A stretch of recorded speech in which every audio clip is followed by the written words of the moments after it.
तो भगवान शिव के लिए अब विवाह का प्रस्ताव आया।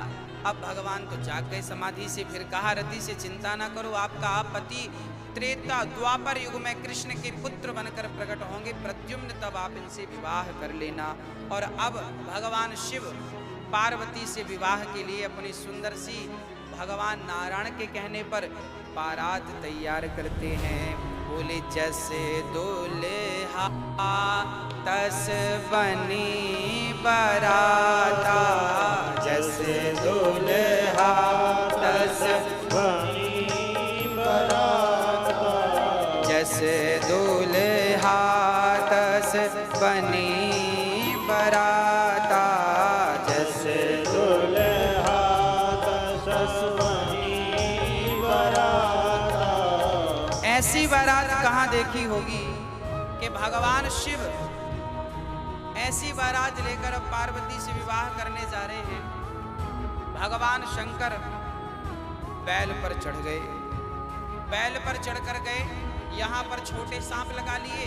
और जब दुल्हा को आप देखते हैं ना तो वो पगड़ी लगाता है, मोर लगाता है। तो भगवान ने कहा उन्हें अब कहाँ से पगड़ी वगड़ी लाएं। तो शंकर जी ने अपने बालों की जटा बनाई और मोर पे मणिधर सांप को बिठा लिया। बोली तुम बन जा बढ़िया वाली पगड़ी। मणिधर सांप को ऊपर बिठाया और चंद्रमा तो शोभा पा रही थी और गले पे बढ़िया से सांप लपेटे, भभूति रमाई और यहाँ सांप लगा लिए। छोटे छोटे सांपों के बच्चे बोले हमें भी तो लगाओ कहीं। शंकर जी बोले तुम यहाँ लग जाओ। अब शंकर जी की बारात जब जाने लगी तो शंकर जी के सबसे बड़े फ्रेंड भूत प्रेत, उन्होंने कहा प्रभु आज तक कोई अपनी बारात में हमें ले नहीं गया, तो आप हमें ले चलो। शंकर जी बोले चलो बारात। अच्छा शंकर जी बारात लेकर चले, नंदी के ऊपर बैठे हैं उल्टा। किसी ने कहा भोलेनाथ उल्टा क्यों बैठ गए? बोले सीधे बैठेंगे हमारा मुंह सामने रहेगा तो हमारी बारात में कौन नाच रहा है कौन नाच नहीं रहा पता कैसे चलेगा? उल्टा बैठ गए ताकि तुम नाचोगे हम देखेंगे। नंदी आगे आगे चल रहा, शंकर जी उल्टा। शंकर जी नंदी पर सवार क्यों है? ये नंदी कौन है? बोले नंदी धर्म का प्रतीक है और धर्म के 4 चरण होते हैं, सत्य दया दान तप।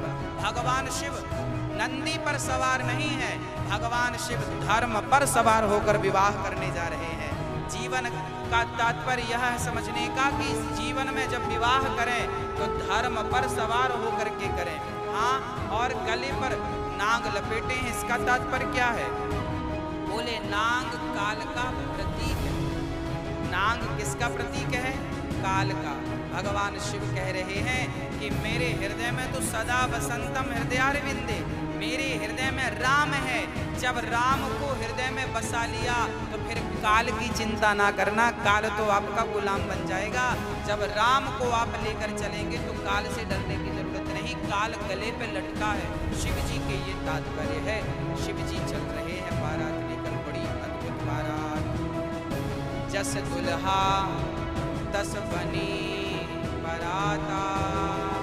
कैसी बारात? को मुखहीन, किसी का मुख नहीं था तो किसी का धड़ नहीं था।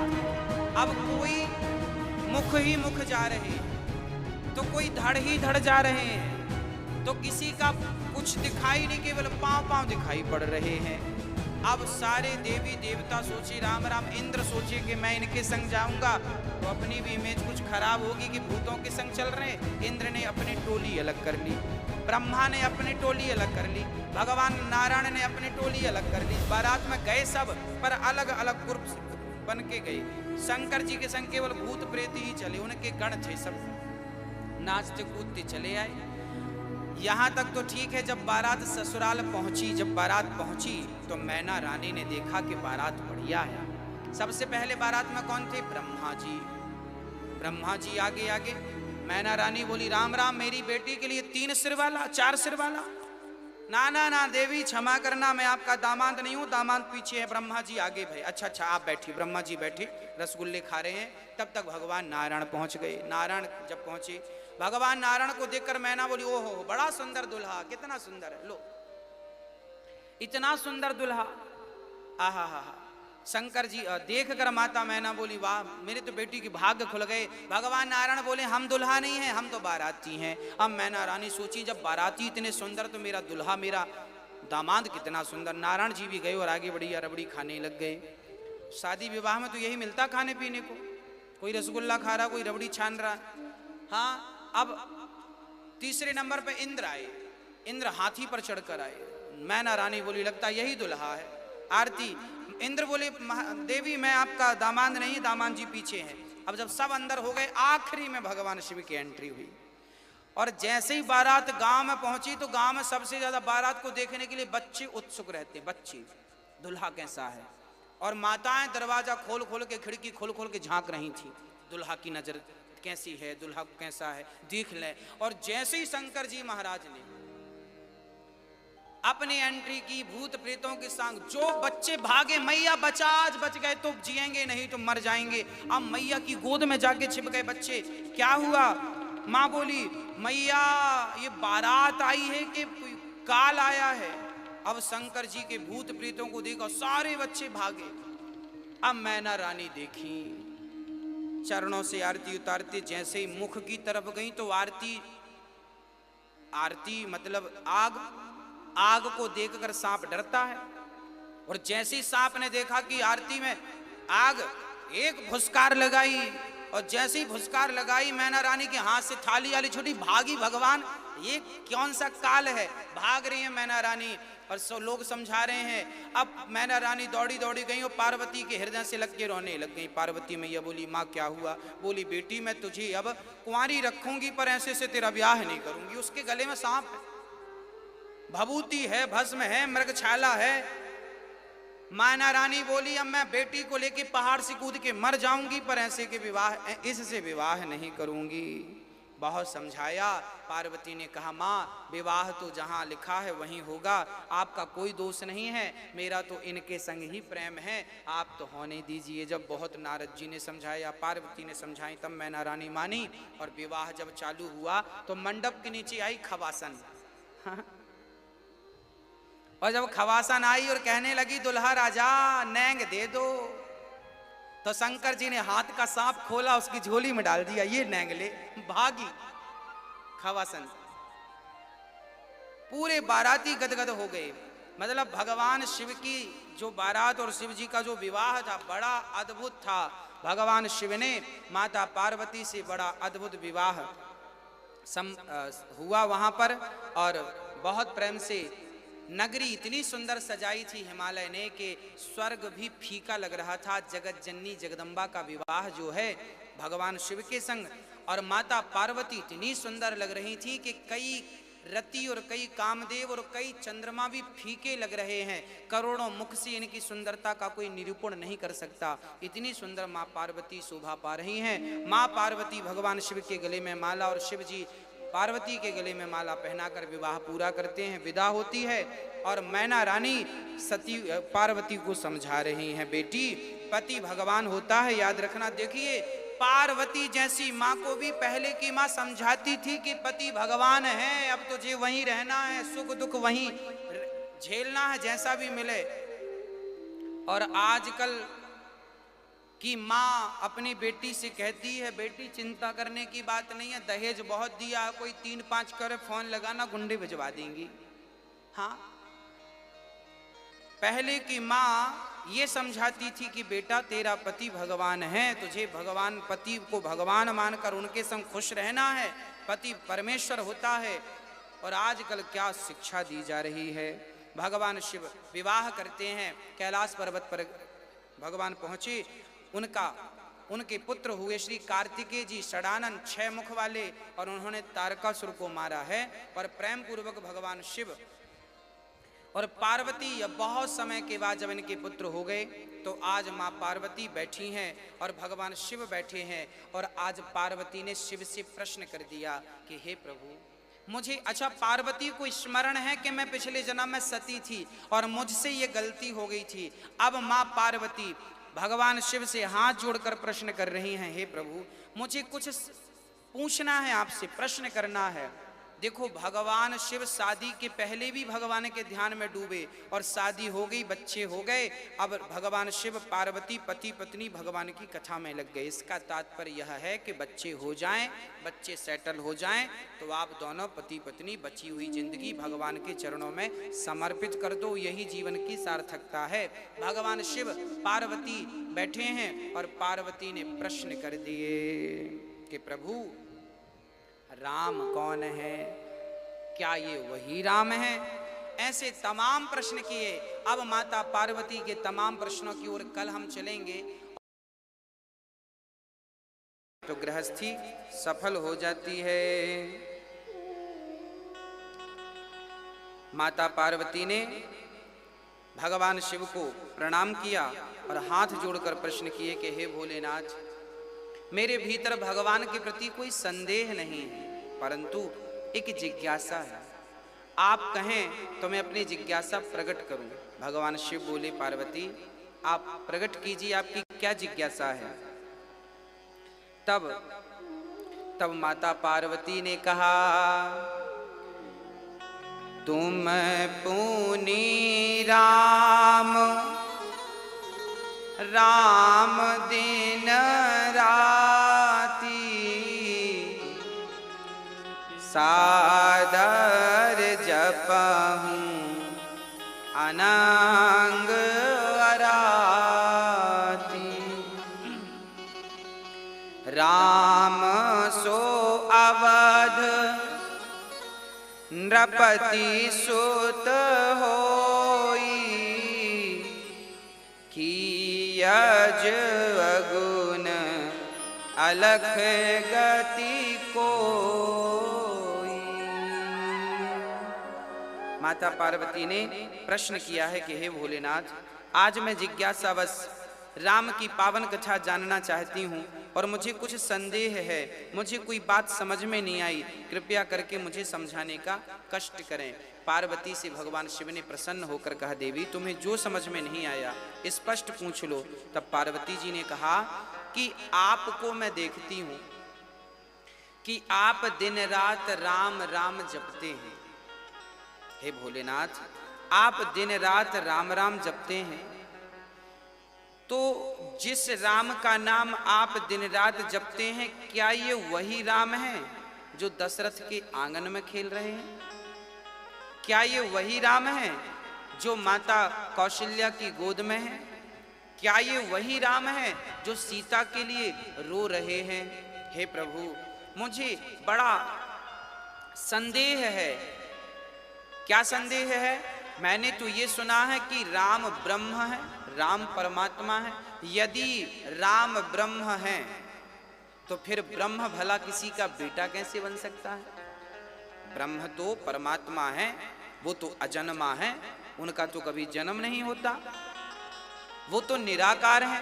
वो तो पार्वती कह रही हैं भगवान तो निराकार है, निर्गुण है, ब्रह्म है, और भला वो ब्रह्म जो सबका पिता हो, भला उसका कोई पिता कैसे हो सकता है? ये संदेह माता पार्वती को था। कई बार आपको भी यही संदेह होता कि भला भगवान संसार में किसी के पुत्र बनकर कैसे प्रकट हो सकते हैं, और यदि हो गए राम बनकर, कृष्ण बनकर, तो फिर आपको लगता है कि ये भगवान नहीं है। अब माता पार्वती ने ये प्रश्न रखा कि क्या ये वही भगवान है जिनका ध्यान आप करते हैं? मुझे स्पष्ट बताएं। तब कहा भगवान शिव ने, देवी भगवान शिव तो पार्वती के प्रश्नों को सुनकर बड़े गदगद हो गए। हाँ, पार्वती जी ने कहा कि प्रभु आप हमें पूरा चरित्र सुनाओ।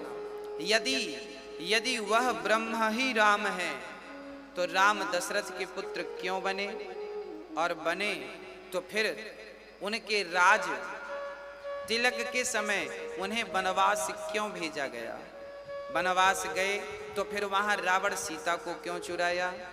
ये सारी कथा एक के बाद एक माता पार्वती ने पूछना स्टार्ट कर दिया, और बड़े प्रेम से शंकर जी माता पार्वती के द्वारा पूछे हुए प्रश्न पर बड़े प्रसन्न हो रहे हैं। प्रसन्न होकर भगवान शिव ने माता पार्वती को धन्यवाद दिया। वाह देवी, आपने तो आज भगवान की कथा का प्रसंग पूछकर आज मुझे कृतार्थ कर दिया। भगवान शिव की आंखों में अश्रु आ गए, अर्थात जिससे आप प्रेम करते हैं उसके बारे में कोई बात छेड़ देना तो शरीर रोमांचित हो जाता है। आज भगवान शिव के रोम रोम से राम राम निकलने लगा और भगवान शिव की आंखों में अश्रु आ गए कि आज इसी बहाने मेरी पत्नी को राम कथा कहने का मुझे अवसर प्राप्त होगा। कितनी सुंदर गृहस्थी है। यदि गृहस्थी में काम कम और भजन राम ज़्यादा हो तो वो गृहस्थी कितनी सुंदर होती है। हाँ, बड़े प्रेम से भगवान शिव माता पार्वती से अब कहते हैं, माता पार्वती से क्या कह रहे हैं? भोलेनाथ कह रहे हैं, हो मेरी लगी राम संग प्रीत, ये दुनिया क्या जाने,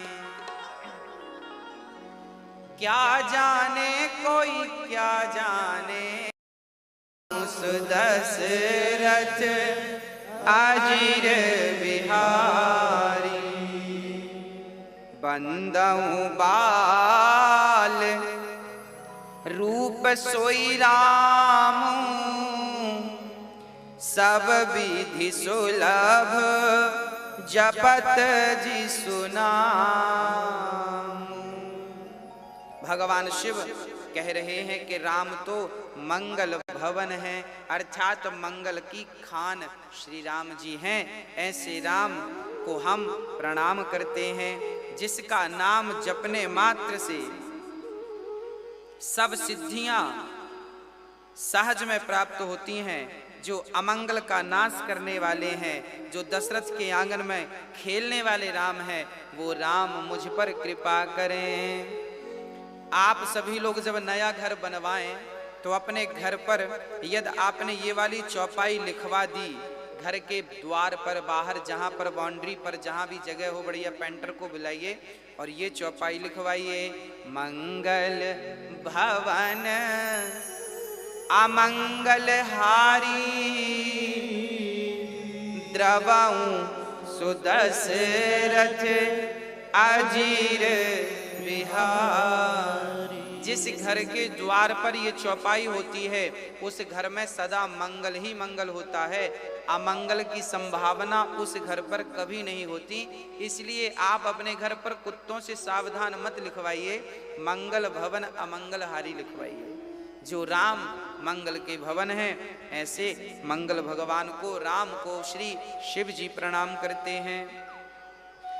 और प्रणाम करके कहा, धन्य धन्य गिरिराज कुमारी, तुम समान नहीं को उपकारी। धन्य हैं आप, आपके जैसा कोई उपकार करने वाला मुझ पर नहीं है, इसलिए आपकी जय हो। भगवान शिव माता पार्वती से कह रहे हैं, देखो देवी, आपने बड़ा उत्तम प्रश्न किया है, सारी कथा राम जी की आपने पूछ ली है, अब मैं आपको सविस्तार सारी कथाएं सुनाता हूँ। कहते हैं, जिनके कान भगवान की कथा नहीं सुनते वो कान व्यर्थ हैं। जिन हरि कथा सुनहि नहीं काना, श्रवण रंध्र वही भवन समाना। जिनके कान कथा नहीं सुनते, इनके कान केवल सर्प के बिल, चूहे के बिल समान हैं और कोई काम नहीं। इसलिए कहते हैं ना, भगवान ने कान दिए हैं तो कथाएं सुनने लग जाइए। कान से जब कथा प्रवेश करती है ना, तो हृदय में जो पापों की मैल जमी है वो पापों की मैल समाप्त हो जाती है। हाँ, और कहा, शंकर जी कहते हैं, देवी, जिनके कान कथा नहीं सुनते इनके कान व्यर्थ हैं। जिनकी आंख संत का दर्शन नहीं करती और मेरे बिहारी जी का, मेरे राम का दर्शन नहीं करती, इन आँखों को तो केवल मोर पंख में जो आँख बनी होती है ना, आपने मोर पंख में भी एक आँख देखी होगी, बनी रहती है। जो व्यक्ति संतों का दर्शन इन आँखों से और भगवान का दर्शन इन आँखों से नहीं करता, उनकी आँखें मोर के पंख जैसी हैं। सुंदर तो हैं पर हैं किसी काम की नहीं, व्यर्थ हैं वो आंखें। हाँ, और कहा कि भगवान शिव कहते हैं जो सिर चरणों में झुकता नहीं है, गुरुजनों के, माता पिता के, भगवान के चरणों में जो सिर नहीं झुकता वो केवल तुम्बा के समान है। तुम्बा का कमंडल, लौकी जानते हैं, एक कड़वी लौकी होती है जिसका कमंडल संत बनाते हैं। हाँ, बस लटकी रहती है लौकी, पेड़ पर लटकी रहती है वो।